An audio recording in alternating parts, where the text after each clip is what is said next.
Me home to the banks of the River Tyne. Take me home to the place that I call mine. It's a place I love best, 'cause it's better than the rest. Take me home to the banks of the River Tyne. There's lights that burn so brightly, in the northeast sky they shine. From a place that Geordies worship, where legends wear number 9. You can travel right round the world, even meet the Pope in Rome. But nothing beats the feeling of when you come back here to home. No matter how life changes, we'll never be far apart. The northeast always home, and it's always in your heart. Take me home to the banks of the River Tyne. Take me home to the place that I call mine.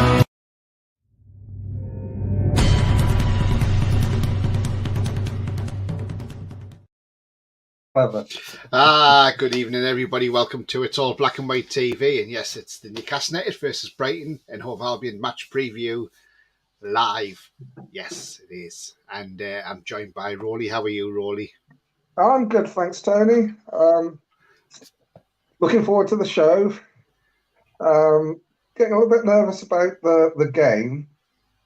Yeah. I think that's more because I've been on chat groups and stuff, or on a couple of different Newcastle WhatsApp groups, and listening to what some of the people are saying there. Every time I tune in, I get more and more nervous. I just hope the players aren't reading social media and all the response to the Newcastle fans. Yeah, let's hope. Right. If you like what you see, then please smash the like. It does help the channel with search results, so smash those likes. Also, if you're brand new to the channel, then please smash the subscribe, free to do so. Come and join this wonderful community. And also that bell notification will tell you when I'm live. Have a pre-recorder when your upcoming shows. Also, if you want to make a donation, there is a link in the chat.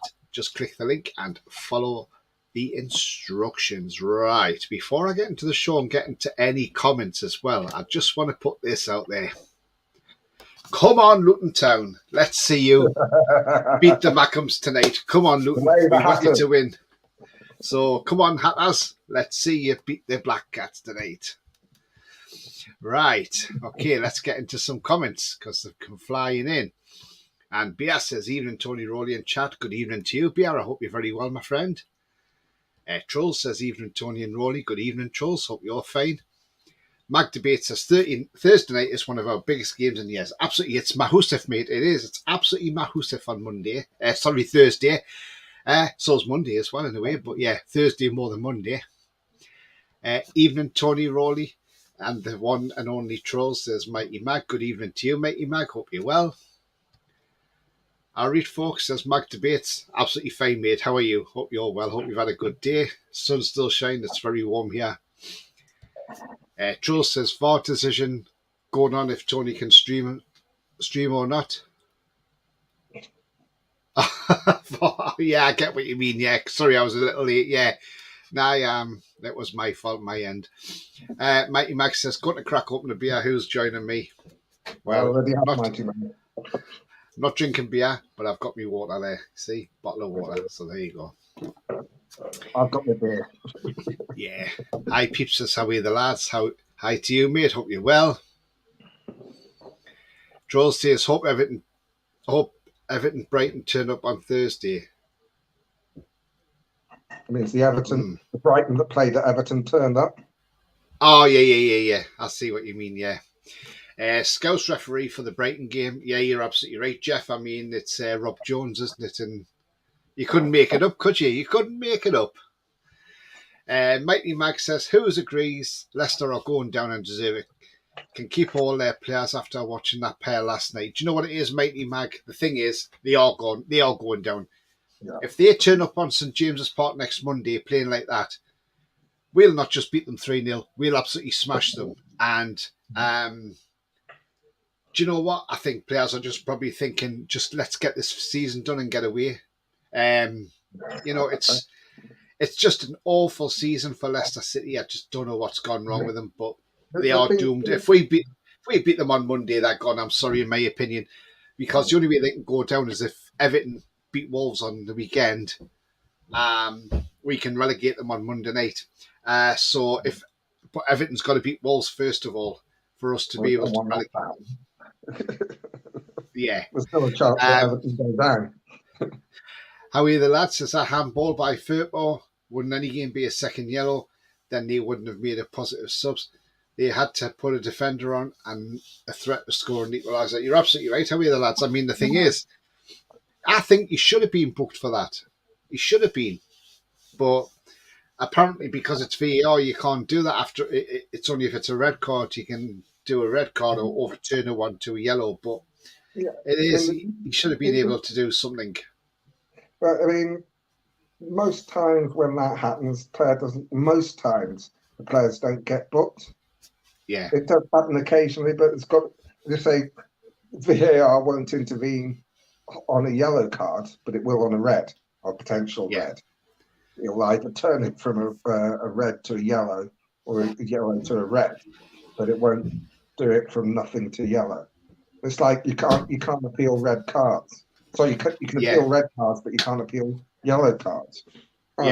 More often than not, players don't get booked for that sort of handball in the box. But there's some other challenges he could have got a yellow card for before. Oh gosh, yeah.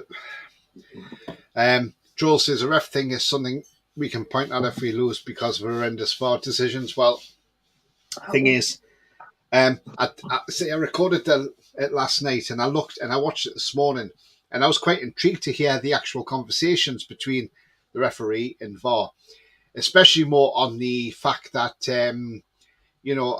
on the offside goal, and that was really interesting to hear. You know, when he said, "I want to know number 24, I want a line drawn there, and I want to draw a line at the opposite side." And then and then he's saying, "Yeah, Craig, sorry, that's onside. That's onside. You have to give the goal. You have to award the goal." And the linesman said, "Well, I didn't want to put my flag up until they scored because I wasn't sure if it was 100% offside." But and that's the way it works. That is brilliant. And if that's the way it's going to go, that's great. But I think what we need to do is we need to see maybe Howard Webb might bring it in next season where you can actually hear the conversations live when you're at the ground. Not only that. They can't do that due to FIFA rules. They can't. Yeah, they can't do that. But even if he did like he did on the game before the game last night, well, I didn't see all of it, but I saw the conversation they had about the penalty we didn't get for Arsenal. The Arsenal game, and that was really enlightening what they were talking about and what they're looking at, and you can understand why they overturned it from the conversations they were having, and it was that close, and I think it probably did hit his flag. But it showed. I think one of the things that they've got to do is speed it up. Because it takes so long, people think that, they're just looking for something to overturn when they may be having discussions. And how Webb said that if you've got to look at 5 or 6 different angles, it's obviously not clear and obvious. So if you've got to watch so many replays, it's obviously not clear and obvious and should stick with the on-field decision. And I wonder if they do that. I mean, the thing is, you look at... he showed the incident with Arsenal versus Leicester, and the referee gave a goal, and then he went back, and VAR said, "Hang on a minute, we're just checking something here. We think there's a foul on the goalkeeper," and they get a view from behind the goal, and he zooms in, and he says, if you look at it, he says, Ben White has got a hold of Danny Ward's hand, which is impeding the goalkeeper, enabling Arsenal to score. So he says, that's no goal, so you'll have to disallow the goal. It's just and to get things like that right. But Simon Jordan's right, what he said today. And sometimes you don't obviously agree with what Simon Jordan says. But I had Howard Webb on Talk Sport, and he turned around and he said, look, he says, it's all right showing people all the incidents of when how VAR's come to them decisions. He says, what about the ones where you've made mistakes? Why aren't they ones shown? Why aren't you showing them ones? You know, how you've come to the decision for that, and then realised, oh, hang on, we've made an error there. So Simon Jordan's got a point. He's got a point. He has. He does occasionally speak some sense. They also saw one we've had where, if you remember back to the Man United Man City goal, where I think it was Fernandes scored, but Rashford was offside, ran to the ball, and then left it. And he went through the conversations there. But he said, but the thing about it was that you can say that Rashford's run, and he runs so long, that really he's interfering with play, and they should have disallowed it. But because of the vagaries of the offside law, the argument that they gave was actually valid, but the better decision was to disallow it. Because everything's not black and white. Sometimes it is grey. Because he didn't touch the ball, saying, well, is he interfering with play? But obviously he is, because the keeper's setting up for a shot from him and it comes from somebody else, because he suddenly lets the ball go. And the defender's run is influenced by the ball and Rashford running for it. So, yeah. It's all interesting. I think it's good that he did that, because you can. It's good. I mean, the ones they got right was great, but it'd also be interesting to, as Simon Jordan says, to see when they've got it wrong, what were they talking about? And they don't, and the speed that they do it, I think, is the other thing. So they've got to speed it up. But and even if they did it like once a week, going through all the contentious decisions. I mean, they can't do it live because of the FIFA won't allow it. But after the game, they can do it. So why not, like they do a ref watch on a Monday? The ref watch have the discussions that are going on between the VAR and the ref. Well, they do that in America because that's what Howard Webb did. He used to have a weekly show. So they go through all them. Andrew says, good evening. Good evening to you, Andrew. Mighty Max says, Tony, my boss, said the reason players are not playing for the shirt is they don't want to get injured if they're away. That's sad. I think, really, for teams like Leicester, I mean, we've seen it before. I think it's this, their confidence is shot to pieces. And we've seen it in games when we've got relegated, where we started really brightly and we look like, oh, God, we've got a chance here. Then we go behind and the heads drop because the confidence is so fragile at that state of the season. And it's almost, they think they're going to lose. So it's almost a self-fulfilling prophecy.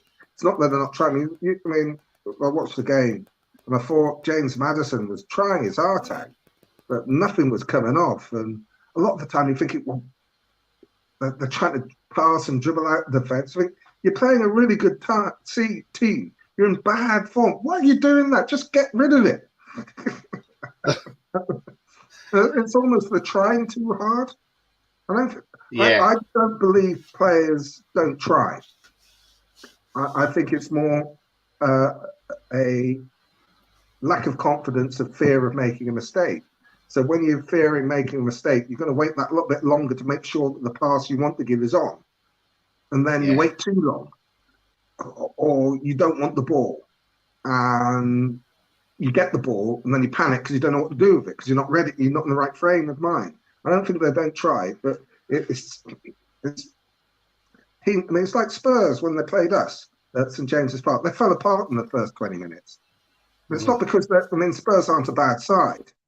It's just we're just getting the two early goals, just not stuffing out of them, and they really didn't know. Yeah. Well, this game's gone, and we haven't only just started, and it's really hard to come back from that. Conceding an early goal, think, we've scored in the first minute, think, we've got 89 minutes to get this back and put that right. That's not a problem. Yeah. You're 2 down in 9 minutes. Think, well, bloody hell, we've got to get 2 to get even. And we've still got 80 minutes to go. It sort of snowballs, and when it's happening week in, week out, as it has been for Leicester for the last few games, last several games, not few games, it just makes it harder and harder to come back. if you go behind. And Yeah. I think that's one of the things which really disappointed me about Leeds is that we went behind, and that's the thing we shouldn't have done. If we don't go behind, I think as early as we did, we win that game because we get the crowd will get out of it and start getting on the players' backs. We didn't do that. As Troll's saying, they didn't draw the lines for Liverpool yesterday, so no consistency. I mean, I thought that first goal was offside by Curtis Jones. I disagree. I thought they were both onside. They're close, but I thought they were both onside. Matty Max says Bruno's already playing with an injury. Says, how are you, the lads? He can barely run. Bias says, for me, VAR shouldn't get involved in the penalty. It's not a clear and obvious error, therefore to re-ref in the game. That's a difficult one because I mean I do think it did hit his thigh first, and because his arm wasn't out, I think they're right to go in. The problem with that decision isn't so much that they got it, the decision they came to, is the length of time it took. Yeah. But when you listen to the commentary, right from the start, they said it hit his thigh first. And if they were convinced it hit his thigh first, they should have got him over earlier. I think the decision was right. I hate to say it. I think the decision was right. One of the big problems with VAR is it takes too long. Troll says, why don't they show the howlers only the correct ones? Well, yeah, that's what we're saying. That's what Simon Jordan was asking. All right, I get you, Mikey Max. Sorry, it goes for all clubs if you want to play full. Bia says, I want to hear the audio from the Isak goal at Anfield and the Willock push at Palace. Yeah, that would have been interesting. Yeah. Troll says, what Webb did is like showing a picture from a movie. You made it. It's sad. It's a great movie. He done well, though, Howard Webb. Give him credit. I thought he explained it really well. Because, I mean, we don't see, especially with the offside, we don't necessarily know the intricacies and what they go through. And there's certain things that they've got to look for an offside. We may say, oh, God, how's he offside? And there may be something in their conversation in the Isak goal which explains why they gave it offside. And offside's, in a way, is subjective as well. They've got to get it right when the ball's played. And I think the offside ones are probably, in most cases, the ones which are the least controversial. How are you, the lad says? Offside wrong. Yeah, they were terrible decisions. That shadow reason they obviously push on Willock. The thing is, with the Willock one is, Michael Salisbury was only refereeing his 7th Premier League game, and Lee Mason, being the most experienced refereeing on VAR, basically hung him out to dry and put the poor guy in a position that he had no choice but to rule a goal out because, he wasn't shown enough replays. Yeah, I mean, for Joe says, seem we haven't learned to deal with pressure. I don't know about that. Evening, lads and lasses, says Wayne. Good evening to you, Wayne. Hope you're well. I forgot John Terry's at Leicester, says Mikey Mac. Yes, he is, alongside Dean Smith. How are the lads says, I hate Howard Webb. I mean, Bobby Robson never liked Howard Webb. I remember, I think it was we played Spurs, and Bobby Robson, after the game, he had a right old rant about Howard Webb. He was disgusted the way he refereed that game. And I remember the reporter saying, Bobby, do you realise you end up getting a fine? He says, I don't care. He says, they can take as much money off me as they want. He says, I'm having my say.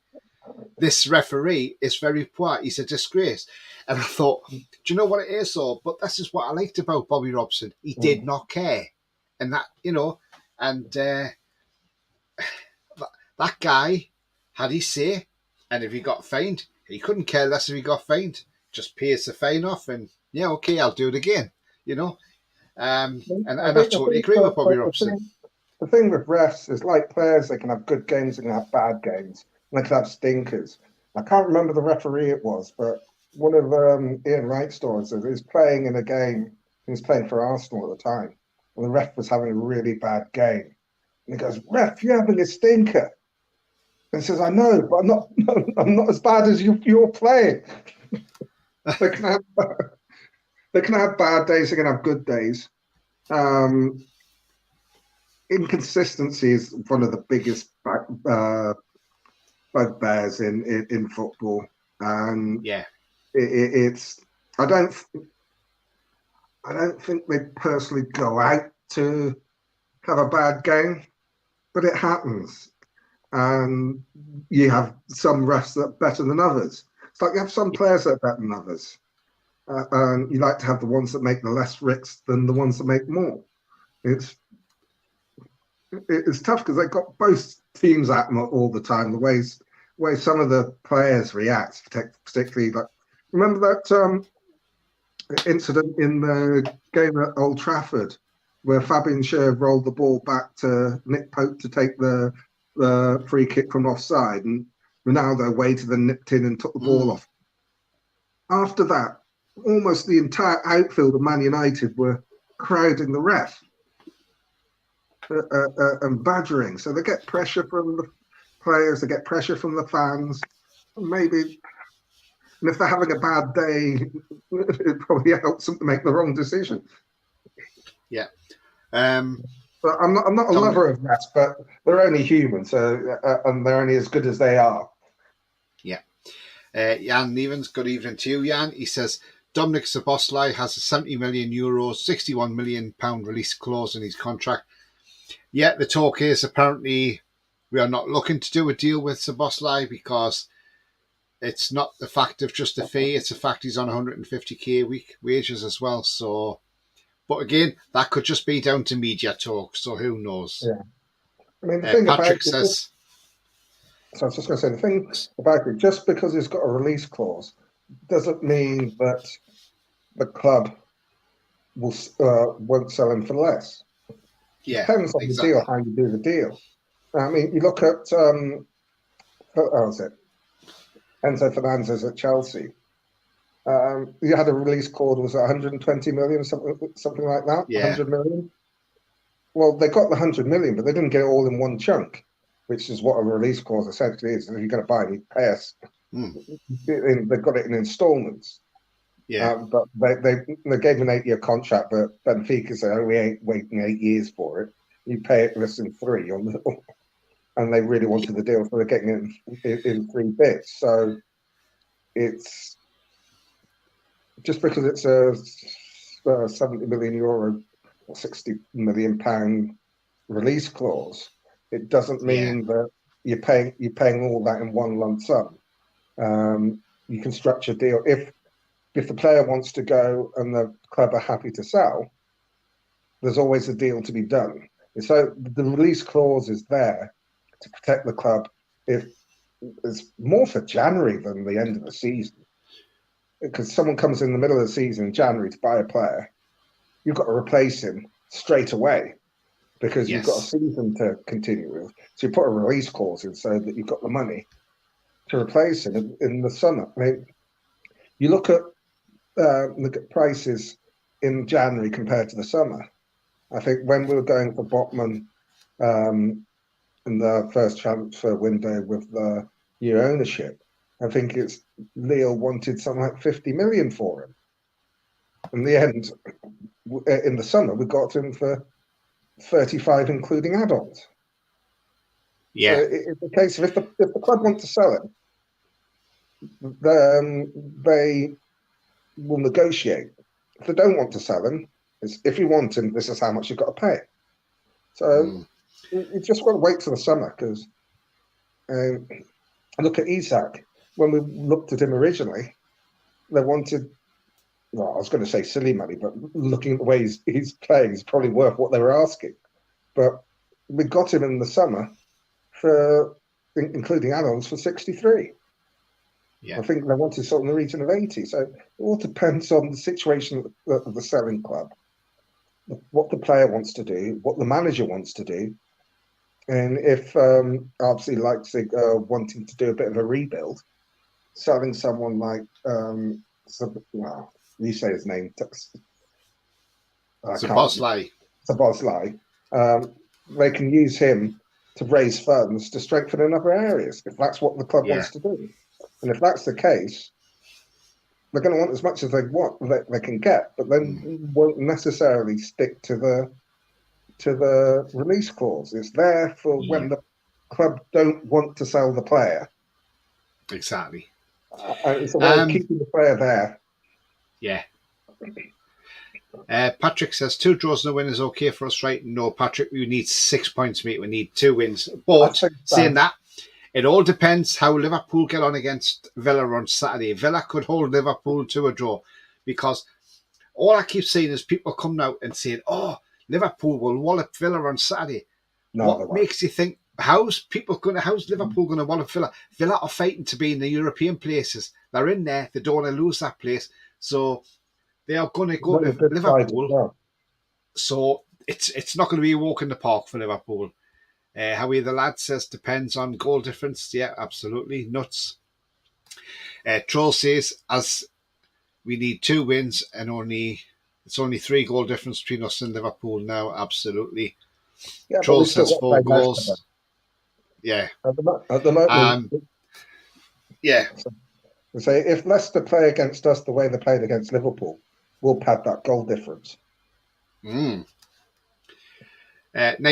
of refs in the Prem is awful, says Trolls. Absolutely. Troll says that's just Edwards spouting shit about as usual, Tony. Yeah, well, we know what Luke Edwards is like, don't we? So, yeah, absolutely. Kel, all right, lads. Hi, Kel. Hope you're well, mate. Hi, Carl. Jan says, like they say in the song, who the F is Edwards?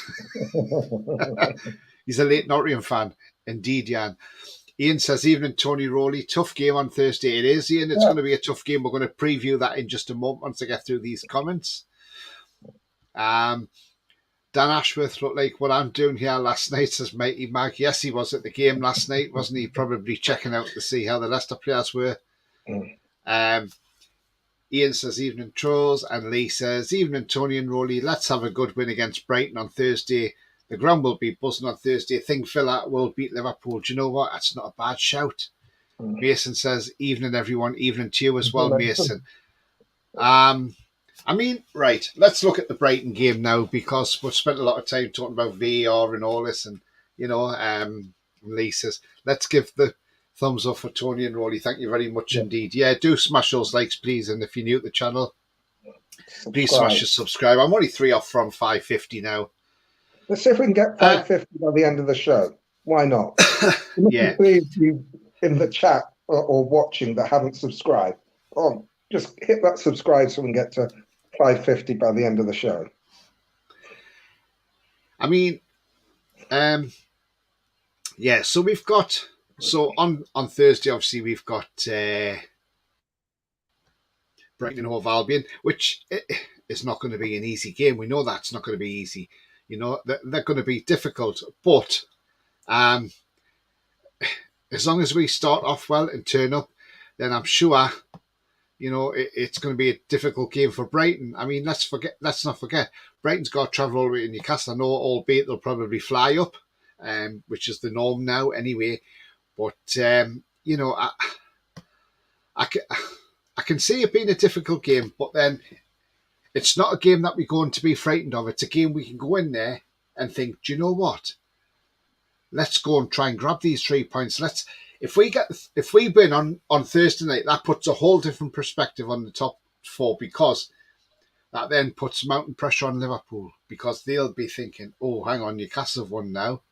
Man, you've got a game in hand. That puts the pressure on Liverpool having to go out and win on Saturday. And if they leave gaps, Villa might exploit them and beat them. So, you know, there's all different ways that it could work out. I mean, obviously, one of the danger men for Brighton is this guy here, McAllister. I mean, what a terrific player he is. You know, man of the match at the World Cup in the final. You don't just get man of the match in the World Cup final. But I mean, what a cracking player he is. But this man's got a lot of credit to go to Brighton as well, Roberto De Zerbi. You know, I mean, he took over from Potter, who was legacy there. He had done a cracking job, Potter, and you can't get away from that. De Zerbi came in and had to fill that void. He didn't start off too great, but now he's got Brighton ticking. And if I'm honest, and this is my honest opinion from an outsider looking into Brighton, I think Brighton look a better team under De Zerbi now than they did under Potter. But I remember people said when he was at Sassuolo and that in Shakhtar Donetsk, this guy always plays that type of football, so it's nothing new to see. I mean, if he does well this season for Brighton and have a cracking start again next season, this man might be in demand for a top job elsewhere because he won't be at Brighton that much longer, I don't think. I mean, Roly, what's your thoughts on, first of all, McAllister and then De Zerbi? Well, on McAllister,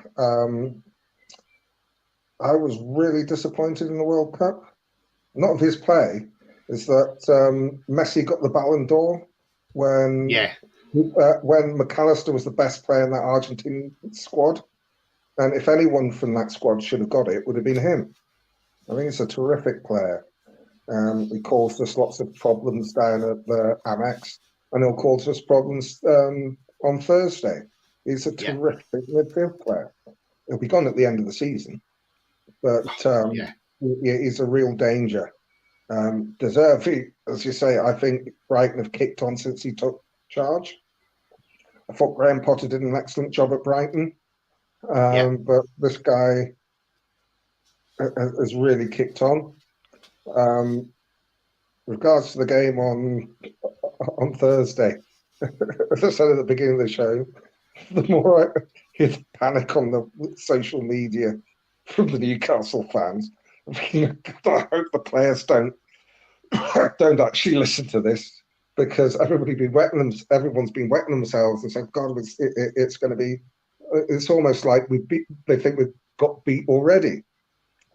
I think what people forget, two things that people forget about Brighton in their recent games is, firstly, they did play well against Arsenal, but Arsenal had one of their worst games of the season. Yes. Who did they play before they played Arsenal? Everton at home. Yeah. And look what happened there. Yeah. They are a good side, but they're not. It's not like they're Manchester City on the run that they're on now. Man City are on now. They're a good side. You've got to turn up. You've got to play well to beat them. But that's been the story all season. We can play. We're good enough to beat them. Yeah. Whether we do or not, we'll find out on Thursday. Let's not forget the beaten Arsenal side, who looked really nervous on Sunday because knowing that Man City have just beaten Everton 3-0. They looked Arsenal looked a team that were defeated before the ball was kicked. So like they did when they came up to St James's last season, trying to get the top four. Yeah. It's exactly the same. Now, Eddie's come out and said that he wants 9 points from the next 3 games. Yep, he does, yeah. And he's going to set us up so that we can do that. I get the feeling that Sean Longstaff isn't going to play again this season. But they've had a few weeks to figure out how they're going to play without him. Yeah. What doesn't work. So Eddie will have a plan. We'll come out. I'd like to think we're going to beat Brighton. It'd be nice to beat them so that we can beat Leicester and then celebrate not just the end of the season, but qualifying for the Champions League at St James's Park. Yeah.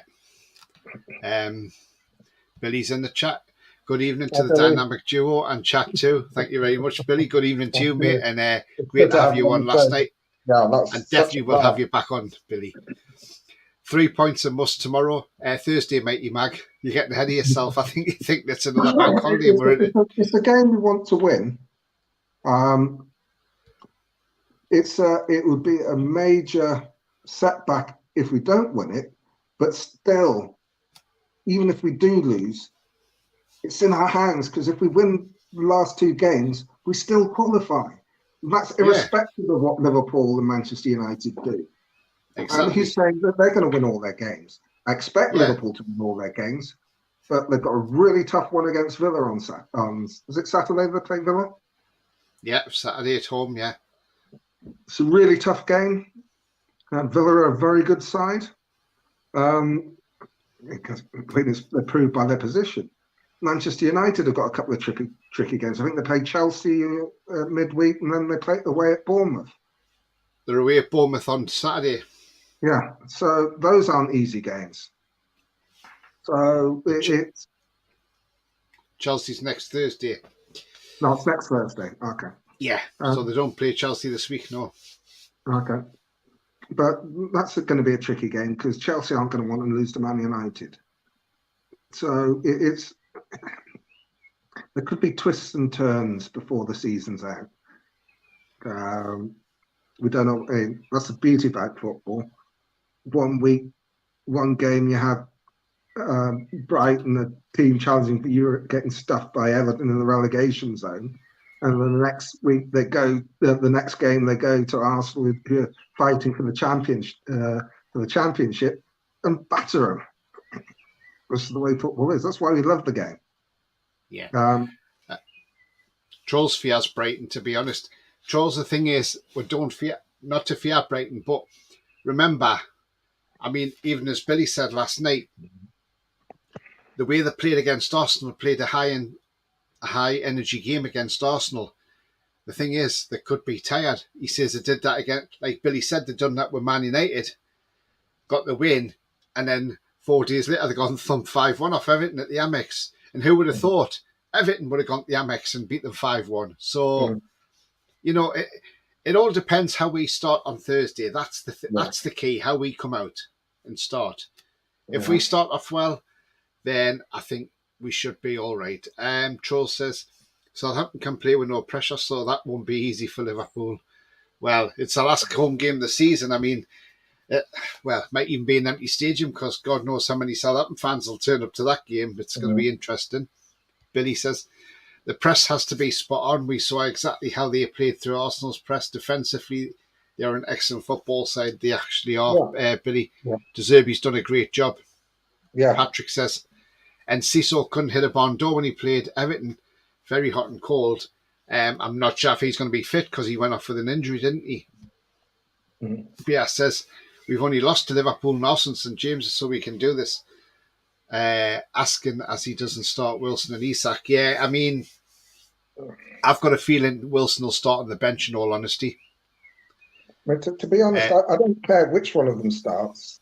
No. As long as one of them's on the bench, because they're both top strikers in good form. They said Southampton, Everton, Leicester for him to go down.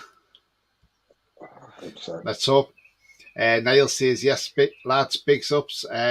Newcastle for the top 4 and Eddie Howe to win Manager of the Year as well. How are you there? Do you know what? Absolutely. I hope so, mate. I hope you're right, Niall.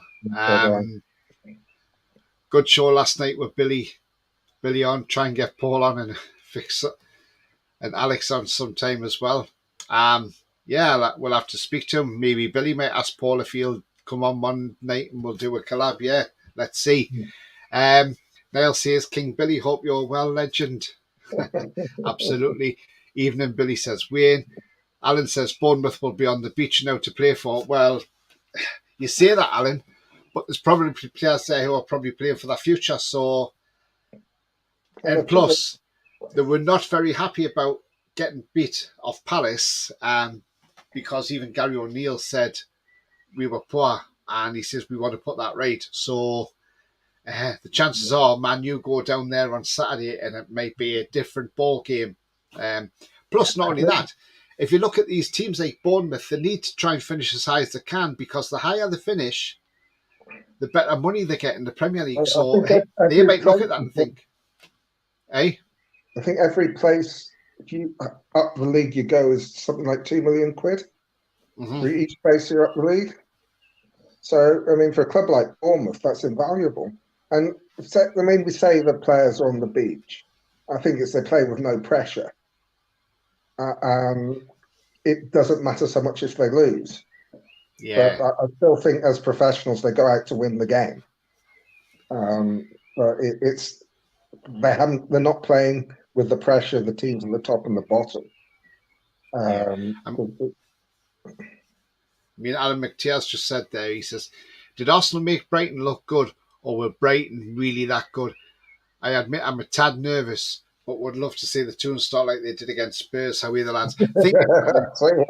Thing is, I think Arsenal did make Brighton look good because I do think Arsenal were really nervous on Sunday. Their third Just goal. seen Man City hammer Everton 3-0. Man City probably could have won that game by more, in all honesty, but Man City won that 3-0 against Everton. And then Arsenal's looked at that and thought, oh, we're under pressure now because if we don't win this game, Man City's still got 3 games left because they've got a game in hand over us. This is now putting pressure on us. And if we don't win this game today, we're gone. And, the title's gone. And so I think they've gone in that game. I think they've gone there really, really nervous. A lot of the players didn't look up to it. Even Ramsdale was making mistakes that he never normally makes. So that third goal was all Ramsdale's fault. Yeah. So I just think Arsenal just lost the plot, and I just think they lost it by their own self. I don't think it was down to the fact, yes, Brighton were very good and did well to get the win, but I think Arsenal's was their own downfall, their own making of their own downfall. So, yeah, you could put to that. But again, Thursday night, it's a different game for Brighton, different pressure, because they're playing to stay in Europe. We're not fighting for a title, we're fighting to stay in the Champions League. So there's a different pressure there. And plus, remember, we're going to have 52,000 Geordies waving scarves and flags behind us. Brighton, I don't know how many they're bringing for their allocation, but I wouldn't have thought that they will bring a lot because it's a midweek game and a lot of their fans probably don't want to make their long trip up. So who knows, but we'll see. Coffee says, hi, Tony, Roly and all. Good evening, Coffee. You're a bit late, mate. Where you been? He says, I love the YouTube stream marathons. Yabba dabba, hi, Tony, Roly. Hi to you, mate. I hope you're well. Mag says, Brighton Hove Albion won it in the final few minutes, so it wasn't the hammering everyone thinks. Absolutely, that's the thing. It wasn't like in the final minute, in the whole game. But they're a threat, Brighton, and, so, and like Foxy's just said there, Brighton are really that good. They beat Liverpool twice, Man United twice, and Arsenal. If we get off to a quick start, we can win comfortably. Let them play, then it's a tricky game. Absolutely, Foxy. Absolutely. Kel says, I'm off to watch the Mackems lads. Great show. Some good points made by both. Thank you very much, Kel. Remember, Kel, you're cheering on Luton Town. Come on, the Hatters. Come on. Yabba says, we need to Brighton. We're in the driving seat. Absolutely. Coffee says, I was on PG show then, John's now Tony's and TTR's later. They're PDs again. It is a marathon, isn't it, Coffee? And when you've missed some of them, you just have to go back and rewatch them, won't you? So that's the way it goes. You can always catch up, and yeah, absolutely. I mean, yes, we know Longstaff. Well, it hasn't been completely confirmed he's out, but I think he is. I mean. Right, if I was to change that team on Thursday night, now you could do one of a few things here, but right. So one of the few things you could do is now Botman didn't have the greatest game down at Leeds. Let's be honest. Now, if you wanted to, you could say, right, Botman goes on the bench, Byrne moves into left centre back, and you play target left back. Or you keep Botman in the side, you put Byrne on the bench, and you play target from the start. I don't think I'm going to do either of those. Up front, you put Isak up top, you put Wilson on the bench, you start with ESM on the left. And then you bring Elliot Anderson on for the last half an hour. Because you've got to give ESM about 60 minutes. I don't think you'll take more than that. I think on the right, you don't play Miggy, you play Anthony Gordon. Unless Jacob Murphy's fit. Well, yeah. If Jacob Murphy's fit, you start with Murphy. Do you not think Byrne will lose his place? No, I don't. I think that Eddie's relied on that back four all season. I don't see him losing faith in it. And besides, Byrne will be up for it because it's his former club. Yeah. Alan says they dominated Arsenal. We could not beat We could not beat Arsenal. Yeah, well, different game though, wasn't it? I think the problem with the Arsenal game was when we didn't get that penalty that affected our game throughout, and then we just lost it that way. And I think Kel says, I take back my last comment. Oh, what was that? Oh, is it because the kickoff's a bit later on, is it? No, it's saying that both of us have been making good points. Troll says, my team Thursday is Pope, Tripp, Share, Botman, Target, Bruno, Willock, Big Joe, ESM, Isak and Murphy. That's not a bad shout, Troll's not a bad one. I don't think he'll drop Burn, but I could be wrong. Yabba says, Pope, Trips, Botman, Share, Target, Bruno, Willock, Joe Linton, ESM, Isak and Miggy. Oh, okay. Interesting. Patrick says, I agree, Tony, mix it up a bit. Absolutely. Alan says, I'm with you, Trolls. Can he line up? Yeah. Troll says, Burn against whoever Brighton plays. That scares me because they have pace. Yeah. But Foxy he's says, against pacey wingers all season, and it's not beat yet. He may have been caught out a few times, but over the 90 minutes, he's not been done every time. Foxy says you play Mickey because he tracks back all day and he'll know Enciso's game inside out. Yes, absolutely, because they're both Paraguayans. Patrick says Seagull Kebab on Thursday night. I mean, the thing is, Roly, we're going into this game. If you were Eddie Howe now, and you just picked your lineup to go out there and try and win that game, what would you want your team to do in the first 20 minutes of that game? I want to get a lead. To get a lead. We do tend to try and start fast. I want to get a lead. 2 goals would be good, but I want to get a lead so that Brighton have got to come out. And I think one of the things why they got beaten so badly at Everton is that Everton got a lead and then sat back and I caught them on the break. If you get a lead, they can't sort of pass it around the back and then whiz it forward as they do and play through you. They've got to be a bit more open. Yeah. And they've got to push forward because they've got an outside chance of Champions League as well, so they're going to want that. So they're going to have to go for us, and then with the pace that we've got up front, we can get them on the counter. Yeah. But I want to lead inside the first 20 minutes because that will get the crowd up as well. Yeah, absolutely. Oops, the just disappeared for a moment. But yeah, I think I'm still, we need to start fast. Get that lead, and then the pressure goes on to them because they've got to do something. Billy says they like a seagull kebab in Mackhamland, apparently. They certainly do, Billy. More than a kebab. Yabba Dabba Do says attack. Absolutely. We can't be Alan says, no. Alan says, no, Patrick, it's the Mackhams who enjoy a seagull. Yeah. Wayne says, go back to the original formation. Troll says, I hope the lads really surprise us and show some of the form we had earlier in the season. It's funny how, it's an away game for Brighton, and it's going to be tough for Brighton because they've got to travel as well.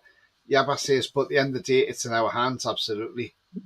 It depends how determined our players come out. Our players want to be in Champions League. Kieran Trippier has said that in recent weeks. We want Champions League. So, they're going to make sure they try and get it. Jake says, I do act with a seagull to get on the win on Thursday. Troll says, should use my glasses, but when writing. But, absolutely. I mean, the thing is, I don't have that problem. But, it's going to be a tough game. I will go out and attack. I would say the first 15, 20 minutes is the key in that game. Let's get out there. Let's just take the game to Brighton. Take it to them. And, because I'm sure we can get at them. They're going to be missing a couple of players anyway. Solly March is definitely out. He's got a hamstring. So, and I'm not sure if Enciso's fit or not because he did go out, limp out of that game. I wasn't sure if it was just cramp or maybe a bit more. Who knows? Matoma's But certainly didn't. More. It didn't look great when he went off. And Matoma took a hammering in that game, so he's going to be a bit sore. So but it's going to be an interesting game, that's for sure. And the other thing that we've forgotten is that Brighton have played sort of Monday midweek, weekend, midweek, weekend for about 3 weeks now. Yeah, because they've had to catch up with games. So because with the FA Cup. Yeah. So is that starting to take a toll on them? It's a lot of games to play. It's a hell of a lot of games. That's the thing, isn't it? Yeah. Troll says, take the game to Brighton, aren't we? Playing at St James's Park. Yes, we are, Trolls. When I was driving to Julie's, I was thinking, well, isn't it funny that people are worried about Brighton? There's no disrespect to Brighton. For Brighton are coming. It's going to be really tough, which it is. And they're a really good side, which they are. You're thinking, this is Brighton. Sort of 3 or 4 seasons ago, they were the championships. They came up with us, the championship side, and they only got going that season.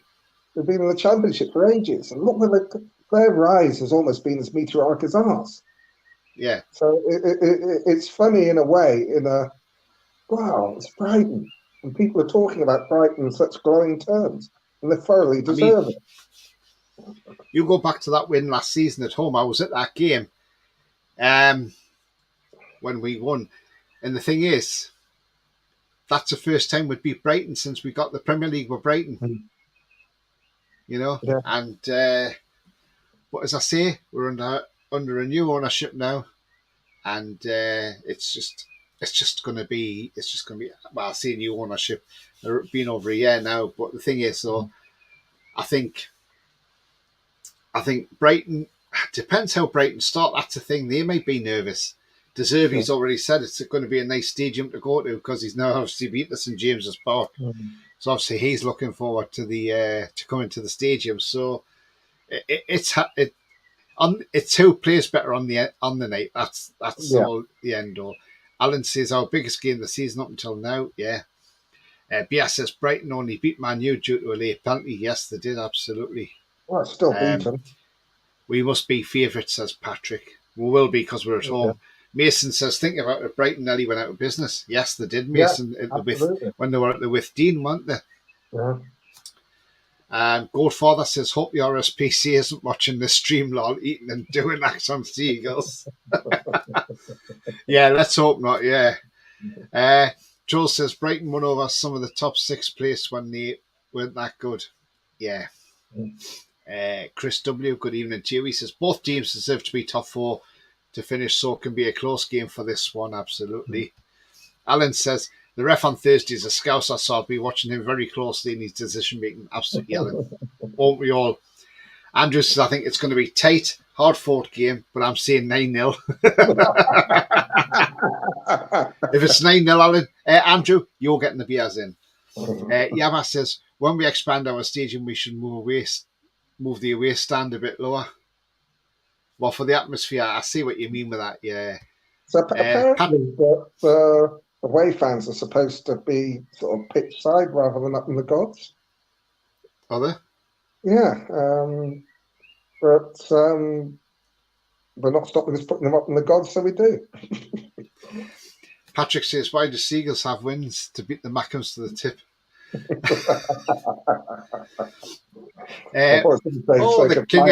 It's the king of Qatar, Roy Caviani. Hi, Roy. Hope you're well, mate. He says, all right, lads. He says, it's in our hands and it's up to the players to make it. Howe needs to have a go and go for it. Oh, and Miggy on the bench. If you want to win and the Isak Wilson partnership isn't working.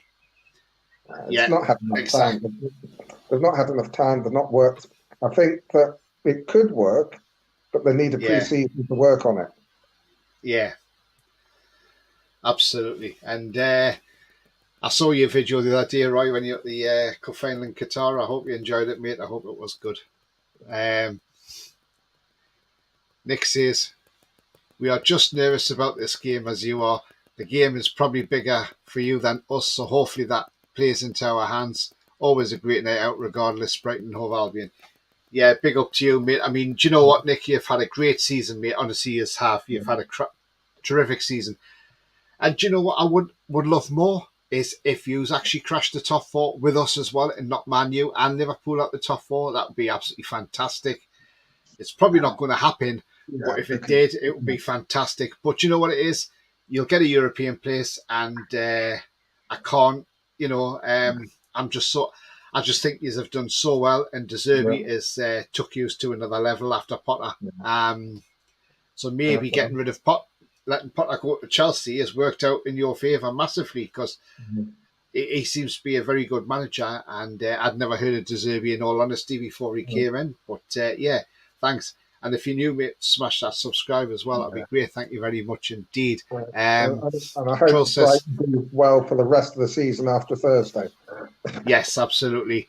With what happened at Leeds, put away fans even higher up. Andrew says, I still fear a stitch-up coming. That Liverpool and man shite running this cartel. Let's hope not. Roy's picture always amazes me, says Coffee. Yeah, it does, doesn't it? And that's saying hi to the King of Qatar, Roy Caviani. He's not really the King of Qatar, by the way, but he is the King of Qatar because he's a Geordie lad. So he's a great lad, is Roy. And we certainly do like Roy. Okay then, Roly. So now I'm going to come to the important bit now. So I now want your score prediction and goal scorers, please. Oh, God, but this is difficult. This is going to be a really tight game. I really can't give a score prediction, but what I will say is I'd love a 1-0 Newcastle win. Goal scorer. Let's have a McAllister own goal. You're going 1-0, Roly. No, we're not keeping clean sheets, so I'll say 2-1. I think we go out. I think we get the win. We get 3 points closer to Champions League. It puts the pressure on Liverpool for their game against Villa. Goal scorers. Isak and Wilson. Yeah. Okay. And I don't think they start together. I think one of them's on the bench and comes on and scores. The one that starts scores as well. Yeah. Troll says, I wonder how many players want to leave Chelsea in the summer since don't have you. Do you know what? This is what I said. If you remember, back in January, I said this. Chelsea don't get Europe. This is what I'm looking forward to see how restless these players get in the summer, and I think there'll be a lot of players restless. Yeah, apparently, there are players there that have regretted signing such long contracts there already. Andrew says, Scouse ref's a bit worrying. Well, as long as we can do our thing and not let him get involved, we'll be fine. Royce says, I'm mega nervous. The strange thing is, I would have loved Europa League if you told me last year putting the top four for most of the season and missing out is frustrating. It would be. Keep the faith, Roy. Keep the faith, mate. Keep the faith. They say whatever happens tomorrow, it's still in our hands. Yeah. Mighty Mag says 3-2. Andrew says, how are you looting? Yes, how are you looting? Royce says, I'm not a king, I score, lass. Yeah, but Paul always calls you the king of Qatar. Coffee says 2-0, goals from Wilson and Gordon. 2-0, Isak and Joe Linton. Trolls, not predicting. We only lose when I do. That's fair enough then, Trolls. Godfather says 5-1. Roy says, Hart says 3-1, Heat says 1-1. Oh. Lee says 3-1, Isak, Wilson and Gordon. Yabba says, Newcastle United 2, McAllister 1 for them, and for us, Botman and Pope. Yeah. Coffee says, imagine Liverpool have been poor all season, stuck with Chelsea mid-table and still making the top four. Yeah, I mean, that's just unthinkable, isn't it? But so my score prediction... along the way. So my score prediction for Thursday is 2-1 to Newcastle. I think it'll be a close game, but I think we'll win it 2-1. And I think we'll see a goal from Isak and Bruno. I'm going to say Bruno's going to get one. And for them, I think Danny Welbeck will score for them. So there you go. That's what I think. I think 2-1, and I think we'll be absolutely fine with that. Yeah. So, Roly, do you want to let people know where they can find you before we go tonight? Yeah, I'm on Twitter at Paul67. Thank you very much. And if you've liked what you see, if you haven't yet smashed it, then please smash that like. It does help the channel. Much appreciated. Thank you. Also, if you are brand new at the channel, then please smash your subscribe. And that bell notification will tell you when I'm live, have a pre-record, or any upcoming shows. So please come and join this wonderful community we have here at It's All Black and White TV. Just going to some more comments. Coffee says, I have to go early. Bye, Tony, Roly, and all. Where you're off as well. Coffee, thank you very much. Bye-bye to you. Alan says, I'm not predicting this game because it'll go tits up for me, but love the optimism on here. Absolutely, Alan. No, I'm going for a close game, Alan. That's, yeah. Some people are going 7-0. I was a bit surprised was it Andrew BD's prediction, because he normally goes 7-0. So having 9 was great. Cheers, matey Mag. Yeah, exactly. But Lisa, show's getting better all the time. Cheers, mate. Thank you very much indeed. Top man, Lee, top man. Yeah, so I mean, yeah, we're going to head off now. I suppose people are going to go and watch Luton Town, hopefully smash the Mackhams. Let's hope. Come on, Luton Town, you can do it tonight. You're at Kenilworth Road. You've got the washing on the lane. And, you know, as long as the washing's clean, by the way. And, yeah, you should be all right. But no, not to worry. And, you know, if the Mackhams are walking up the stairs, you can always show them a sponge and say, get yourselves a wash. But there we go. Alan says, enjoyed the banter today, Tony and Roly. Cheers, Alan. Thank you very much. I'll probably have, if any Sunderland fans watch that, they'll probably say, oh, cheeky bastard. you know what they're like. So, but anyway, it's been a great night. But anyway, remember, the future's bright. The future's black and white, as I always say. So it's a bye-bye from me. So bye from me. How are the lads?